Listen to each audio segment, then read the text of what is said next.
صحیح بخاری میں ہے، عروہ سے سوال کیا گیا، حیض والی عورت میری خدمت کر سکتی ہے اور جنب عورت مجھ سے قریب ہو سکتی ہے؟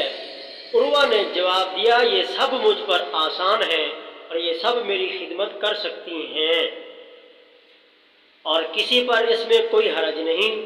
مجھے ام المومنین عائشہ رضی اللہ عنہا نے خبر دی کہ وہ حیض کی حالت میں رسول اللہ صلی اللہ علیہ وآلہ وسلم کے کنگھا کرتیں اور حضور معتکف تھے، اپنے سر مبارک کو ان سے قریب کر دیتے اور یہ اپنے حجرے ہی میں ہوتیں۔